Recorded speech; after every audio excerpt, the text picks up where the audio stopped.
며느리는 눈물 한 방울 흘리지 않았다. 하나뿐인 아들의 장례식장에서 65세 박순자 여사는 그날을 평생 잊지 못한다. 며느리 방 서랍을 열었을 때 그 안에서 발견한 두꺼운 봉투들, 그리고 편지 한 장. 엄마 미안해요. 전 이미 3년 전에 죽을 사람이었어요. 오늘 사연은 당신께 작은 위로가 될지도 모릅니다. 그 전에 구독과 좋아요 눌러주시면 좋은 기운이 함께할 거예요. 2024년 10월 15일 서울 장례식장. 65세 박순자 여사는 아들의 영정 앞에 앉아 있었다. 하나뿐인 아들. 38배 나이에 교통사고로 세상을 떠난 민수. 조문객들이 오가고 위로의 말들이 이어졌지만 순자의 시선은 한 곳에 고정되어 있었다. 며느리 지혜. 그녀는 영정 옆에 서서 묵묵히 조문객들에게 고개를 숙이고 있었다. 눈물이 없었다. 아니, 정확히는 눈물을 흘리지 않았다. 순자는 이상함을 느꼈다. 뭔가가 잘못되었다. 그녀의 본능이 속삭였다. 3일 전 경찰에게서 전화가 왔을 때 순자는 믿을 수 없었다. 어머님, 며느님 되시는 분 급히 연락 부탁드립니다. 아드님이 교통사고로. 그 뒤의 말은 기억나지 않는다. 병원으로 달려갔을 때 아들은 이미 차가웠다. 죄송합니다. 현장에서 즉사하셨습니다. 의사의 말이 들렸지만 순자는 받아들일 수 없었다. 며느리 지혜는 그날도 이상했다. 병원 영안실에서 남편의 시신 앞에 섰지만 그녀는 울지 않았다. 그저 멍하니 남편의 얼굴을 바라볼 뿐. 지혜야. 순자가 며느리의 어깨를 조심스럽게 잡았다. 괜찮니? 울어도 돼. 지혜는 고개를 끄덕였다. 하지만 눈물은 나오지 않았다. 어머님, 장례 준비 제가 할게요. 목소리마저 담담했다. 순자는 그때부터 며느리가 이상하다고 느꼈다. 아무리 충격이 크다지만 남편이 죽었는데 저렇게 차분할 수 있나? 장례식장. 둘째 날 밤. 조문객들이 돌아간 후 순자는 홀로 빈소를 지켰다. 아들의 영정을 보며 그녀는 눈물을 흘렸다. 민수야, 엄마가 뭘 잘못했니? 왜 이렇게 갑자기 엄마 곁을 떠나는 거니? 그때였다. 복도 끝에서 누군가 전화하는 소리가 들렸다. 며느리 지혜였다. 응, 알았어. 내일 아침에 갈게. 걱정하지 마. 다 처리하고 갈게. 순자는 귀를 기울였다. 지혜의 목소리는 여전히 담담했다. 아니, 어쩌면 조금 급한 것 같기도 했다. 뭘 처리한다는 거지? 순자의 머릿속에 의심이 싹 텄다. 장례식 마지막 날. 아들을 화장하고 유골함을 받아든 순자는 눈물로 하루를 보냈다. 하지만 며느리는 그날도 눈물이 없었다. 장례를 마치고 사람들이 모두 돌아간 후 지혜가 순자에게 말했다. 어머님, 저 집에 먼저 들어가 볼게요. 짐 정리도 해야 하고 처리할 것들이 있어서요. 순자는 고개를 끄덕였다. 하지만 마음 한구석이 불편했다. 처리할 것들? 뭘 그렇게 급하게 처리하려는 거지? 그날 밤, 순자는 잠을 이루지 못했다. 며느리의 차가운 표정, 눈물 없는 장례식, 그리고 전화 통화. 모든 게 수상했다. 혹시 순자의 머릿속에 끔찍한 상상이 스쳤다. 혹시 민수가 죽은 게 정말 사고였을까? 며느리가 뭔가 숨기는 건 아닐까? 다음 날 아침, 순자는 결심했다. 며느리 몰래 아들 집에 가보기로. 진실을 확인해야 했다. 오전 10시, 순자는 아들 집 앞에 섰다. 아파트 10층, 그녀와 아들이 함께 골라준 신혼집. 5년 전 결혼식 날이 떠올랐다. 엄마, 행복할게요. 아들의 환한 웃음이 아직도 생생했다. 초인종을 누르지 않고 순자는 비밀번호를 눌렀다. 아들이 알려준 번호 428. 순자의 생일이었다. 문이 열렸다. 집안은 조용했다. 며느리는 없었다. 순자는 조심스럽게 집 안으로 들어갔다. 거실은 깨끗했다. 아들이 좋아하던 소파, 결혼 기념으로 산 TV, 모든 게 그대로였다. 하지만 아들은 없었다. 순자는 천천히 집안을 둘러봤다. 무엇을 찾는지도 몰랐다. 그저 뭔가 이상한 게 있을 거란 예감뿐. 안방 문을 열었다. 깔끔하게 정돈된 침대. 옷장 위 아들과 며느리의 웨딩 사진. 사진 속 두 사람은 행복해 보였다.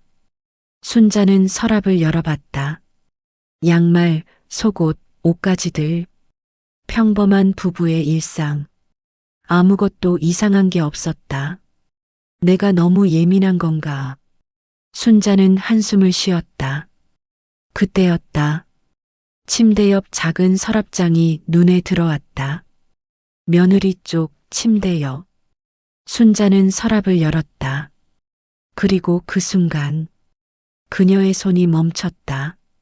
서랍 안. 두꺼운 봉투들이 가득 쌓여 있었다. 순자는 떨리는 손으로 첫 번째 봉투를 꺼냈다. 서울대학병원 진료 기록. 봉투를 열자 수십 장의 서류가 나왔다. 환자명 박민수, 진단명 췌장암 사기.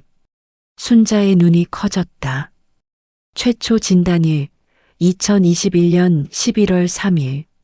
3년 전 순자는 다음 서류를 황급히 넘겼다.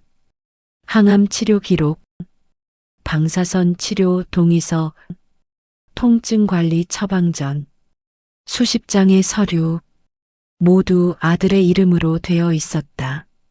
순자의 손이 떨렸다. 이게 무슨... 두 번째 봉투를 열었다. 이번엔 고지서였다. 대출 연체 안내, 신용카드 미납금, 병원비 독촉장. 금액들이 눈에 들어왔다. 5천만 원, 8천만 원, 1억 2천만 원. 순자는 그 자리에 주저앉았다. 민수야. 세 번째 봉투. 이번엔 편지였다. 순자는 떨리는 손으로 편지를 펼쳤다. 아들의 손글씨였다. 엄마에게. 이 편지를 읽고 계신다면 아마 전 이미 세상에 없을 겁니다. 엄마, 죄송해요. 전 3년 전부터 췌장암 사기 판정을 받았습니다. 의사 선생님은 6개월이라고 했어요. 하지만 전 3년을 버텼습니다. 지혜 덕분에.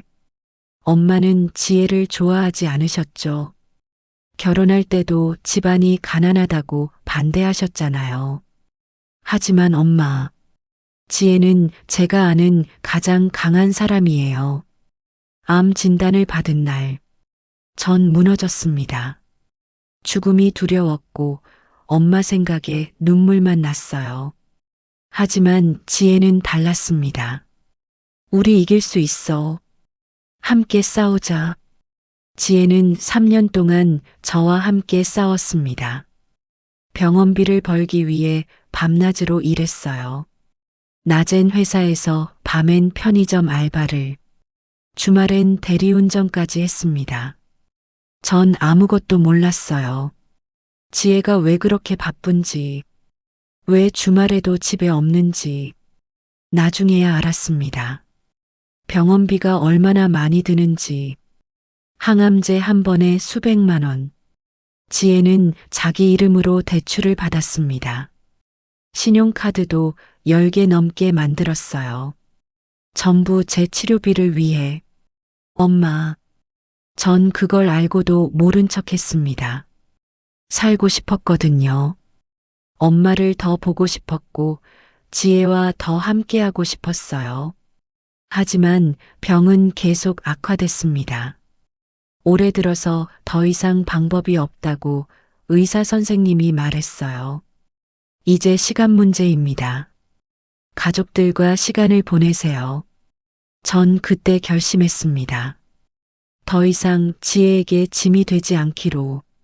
엄마도 아시잖아요. 말기 암 환자가 집에서 죽으면 얼마나 힘든지. 간병 비용, 호스피스 비용, 장례 비용, 지혜 혼자 감당할 수 없는 금액입니다. 그래서 전 다른 방법을 선택했습니다. 교통사고, 순간적이고 고통 없는 죽음, 그리고 보험금.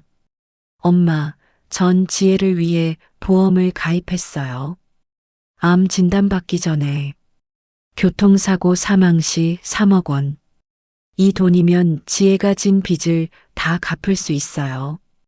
그리고 남은 돈으로 새 삶을 시작할 수 있습니다. 엄마, 제발 지혜를 미워하지 마세요. 지혜는 저를 살리기 위해 모든 걸 바쳤습니다. 전 그 사랑에 보답하고 싶었어요. 이게 제가 할 수 있는 마지막 선물입니다. 엄마도 지혜를 사랑해 주세요. 제가 사랑했던 만큼 그게 제 마지막 소원입니다. 사랑하는 엄마, 평생 감사했습니다. 그리고 미안합니다. 아들 민수 올림. 편지를 다 읽은 순자는 소리 없이 울었다. 눈물이 멈추지 않았다. 민수야, 내가 몰랐구나. 내가 그렇게 아팠는지도 몰랐어. 순자는 편지를 가슴에 안았다. 그리고 고개를 들었다. 서랍에 남은 마지막 봉투가 보였다. 순자는 그것을 꺼냈다. 지혜 일기장. 일기장을 펼치자 빼곡한 글씨들이 나왔다. 2021년 11월 3일. 오늘 민수가 암 진단을 받았다. 나는 울지 않았다. 울면 민수가 더 무너질 것 같아서 대신 웃었다. 우리 이길 수 있어. 하지만 병원 화장실에서 나는 한참을 울었다. 2021년 12월 15일. 첫 항암 치료. 민수가 토하고 머리카락이 빠졌다. 나는 같이 머리를 밀었다. 우리 함께 이겨내자. 밤에 민수가 잠든 후 나는 편의점 알바를 시작했다. 2022년 3월 22일. 병원비가 부족하다. 오늘 세 번째 대출을 받았다. 금리가 높지만 어쩔 수 없다. 민수를 살려야 한다. 2022년 9월 10일. 시어머니가 오셨다. 요즘 민수가 왜 이렇게 말랐니? 내가 밥을 제대로 안 챙기나? 변명할 수 없었다. 민수가 어머니에게 병을 숨기고 싶어 했다. 나는 그저 죄송해요라고만 했다. 2023년 5월 5일. 민수 상태가 나빠졌다. 이제 정말 시간이 얼마 없다. 의사 선생님이 말했다. 6개월. 나는 민수 앞에서 웃었다. 괜찮아. 우리 더 싸워보자. 하지만 나는 안다. 이제 기적은 없다는 걸. 2024년 8월 17일. 오늘 민수가 말했다. 지혜야, 미안해. 나 때문에 내 인생을 다 망쳤어. 나는 손을 꼭 잡았다. 무슨 소리야? 당신이 내 인생이야. 그게 진심이었다. 2024년 10월 12일. 민수가 사라졌다. 아침에 출근한다고 나갔는데 돌아오지 않았다. 휴대폰도 꺼져 있다. 불안하다. 설마. 2024년 10월 13일. 경찰에게서 전화가 왔다. 교통사고. 나는 병원으로 달려갔다. 민수는 이미 차가웠다. 그리고 나는 알았다. 민수가 선택한 길을. 나는 울지 않았다. 울 수가 없었다. 3년 동안 이미 다 울었기 때문이다. 그리고 민수에게 약속했다. 당신이 남긴 선물. 소중히 쓸게. 장례식엔 눈물을 보이지 않을 것이다. 민수가 그걸 원하지 않을 테니까. 순자는 일기장을 덮었다. 가슴이 무너져 내렸다. 지혜야, 내가 미안하다. 그때였다. 현관문 열리는 소리가 들렸다. 며느리가 돌아온 것이다. 지혜는 안방 문이 열려 있는 걸 보고 멈췄다. 그리고 안을 들여다봤다. 시어머니가 바닥에 앉아 있었다. 손엔 자신의 일기장. 지혜는 알았다. 시어머니가 모든 걸 알아버린 것을. 어머님. 지혜가 조심스럽게 방으로 들어왔다. 순자는 고개를 들었다. 눈물 범벅인 얼굴. 지혜야. 순자의 목소리가 떨렸다. 미안하다. 내가 정말 미안하구나. 지혜는 시어머니 앞에 무릎을 꿇었다. 아니에요, 어머님. 제가 죄송해요. 민수 오빠를 지키지 못해서. 순자는 며느리의 손을 꼭 잡았다. 아니야. 넌 민수를 지켰어. 3년이나 더 살게 해줬잖니. 그것도 모자라 마지막까지 민수 걱정을 덜어줬어. 지혜의 눈에서 처음으로 눈물이 흘렀다.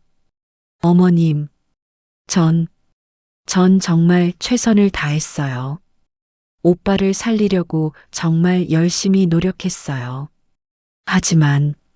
하지만 결국 지키지 못했어요. 순자는 며느리를 꼭 안았다. 알아. 다 알아. 넌 잘했어. 정말 잘했어. 두 사람은 한참을 그렇게 울었다. 3년간 혼자 싸워온 며느리. 그리고 아들의 진실을 너무 늦게 알아버린 시어머니. 두 사람의 눈물이 섞였다. 한참 후. 순자가 지혜를 떼어놓고 얼굴을 마주봤다. 지혜야. 이제 나한테 기대도 돼. 넌 혼자가 아니야. 지혜가 고개를 저었다. 어머님, 전 괜찮아요. 이제 정리하고 다시 시작하려고요. 순자는 며느리의 손을 더 꽉 잡았다. 민수가 남긴 보험금. 그거 빚 갚는 데만 쓰지 마. 남은 돈으로 새로운 삶을 시작해. 그게 민수가 바란 거야.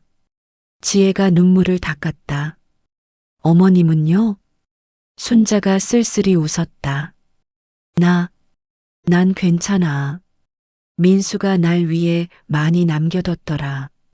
그녀가 서랍에서 또 다른 봉투를 꺼냈다. 엄마를 위한 적금. 민수가 3년 동안 매달 50만 원씩 넣어뒀더라. 내가 혼자 살 수 있게. 순자의 목소리가 떨렸다. 우리 민수는 마지막까지 효자였어. 지혜가 고개를 끄덕였다. 오빠는 정말 좋은 사람이었어요. 어머님을 너무 사랑했어요. 제 앞에서도 항상 어머님 이야기만 했어요. 순자가 며느리를 다시 안았다. 지혜야, 앞으로 우리 자주 보자. 민수 없이도 우린 가족이야. 지혜가 시어머니 품에서 다시 눈물을 흘렸다. 네, 어머님. 감사합니다. 두 사람은 오랫동안 그렇게 안아 있었다. 창밖으로 가을 햇살이 들어왔다. 따뜻한 빛이 두 사람을 감쌌다. 마치 민수가 하늘에서 지켜보는 것처럼. 며칠 후, 순자와 지혜는 함께 민수의 납골 땅을 찾았다. 꽃을 놓고 두 사람은 나란히 앉았다. 민수야. 순자가 아들의 사진을 보며 말했다. 지혜가 얼마나 훌륭한 아내였는지 이제 알았어. 넌 정말 좋은 사람을 만났구나. 지혜가 남편의 사진을 쓰다듬었다.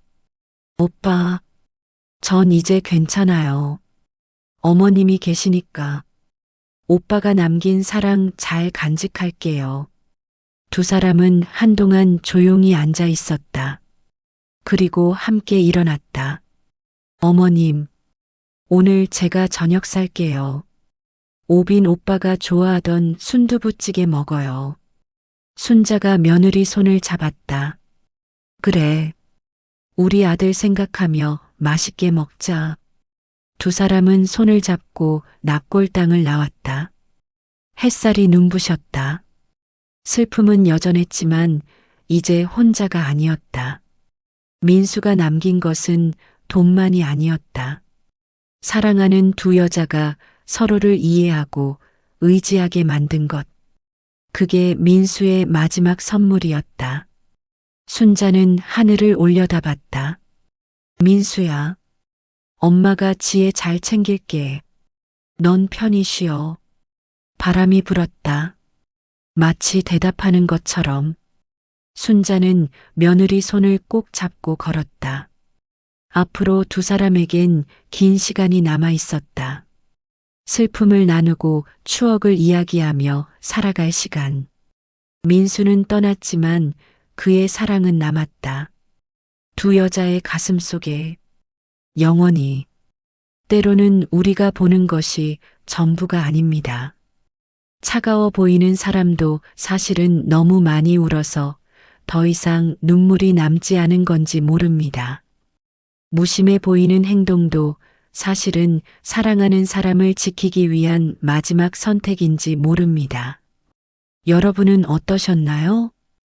오해했던 사람이 있지 않으셨나요? 댓글로 여러분의 이야기를 들려주세요. 오늘 이야기가 당신께 작은 위로가 되었다면 좋겠습니다. 구독과 좋아요 눌러주신 분들께 좋은 일만 가득하시길 바랍니다.